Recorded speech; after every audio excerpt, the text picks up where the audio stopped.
Before I began today, my wife said, whatever you do, do not alienate anybody in our family or any of our friends. Okay, I'll try. But please, could you do all of us a favor? Ask your family and loved ones not to wear their hats like this. I mean, really, I know it's a fad. It's been going on for years, decades, in fact, but it is now old. It's tiresome. Today we're going to talk about sex and gender. They're not the same. I know many people use the terms as if they were synonymous, but they aren't. They're two different words. They have two different meanings. Sex is determined at birth. I know some people will dispute that, but really, sex is determined at birth. Male genitalia, you're a man. Female genitalia, you're a woman. Okay, it's as simple as that. I was born a male. That's my sex. That's anatomical.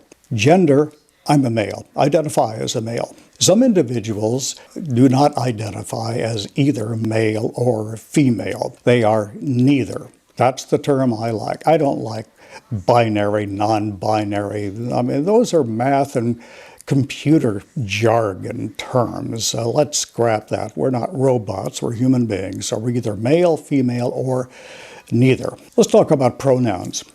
This is a controversial issue. It shouldn't be. Pronouns should be very simple. You, I, he, she. Those kinds of pronouns should be very simple. Some people do not identify as either male or female. They are neutral. They don't want to be referred to as he or she. They don't feel like he. They don't feel like she. And so they say, call me they. That's fine. I am perfectly happy with that. I want people to be happy and comfortable and live good lives. So if transgender individuals don't want the pronouns he, she, they is perfectly acceptable. A little bit about the NFL. We're going to have some really good games today. Yesterday's games were not too bad. We had the Jacksonville Jaguars losing to the Kansas City Chiefs. It was competitive, but Kansas City won. We expected that. The second game at night was actually a waste of time. I mean, the New York Giants had already been defeated by the Philadelphia Eagles twice in this season. Why bother playing a third time? And yes, indeed, the Giants lost again for the third time. Today's games really could be quite good. We're going to have the 49ers and the Dallas Cowboys.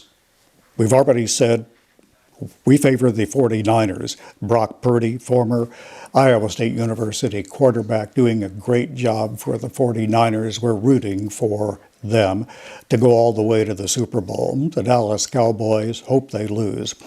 The second game in Buffalo could be equally interesting, and I hope it's snowing. I really do hope it's snowing. The Cincinnati Bengals at the Buffalo Bills. I like both teams, and I'd be happy with a victory by either one, but I'd prefer the Buffalo Bills. That would set up a really, really good rematch between the Buffalo Bills and the Kansas City Chiefs in Kansas City. Buffalo defeated Kansas City in Kansas City earlier this season. Can they do it twice? I don't know. Kansas City is a great team. And finally, Antony J. Blinken. He's our U.S. Secretary of State. He's the face of foreign relations. He travels all over the world negotiating on behalf of the U.S. government to negotiate peace treaties, to negotiate trade agreements, to do all kinds of things representing the policies of the United States abroad. And with that busy schedule, recently he did this. You see the difference there? The top line is written in Times New Roman. The second sentence is in Calibri. Secretary of State Blinken has sent a cable to everyone in the State Department, all the employees working domestically or abroad, and he says, we're no longer going to use Times New Roman as the font. We're going to use Calibri. Why? Because Times New Roman, he says, is harder to read than Calibri. Mr. Secretary, This was definitely a backward cap decision. That's it. See you next week.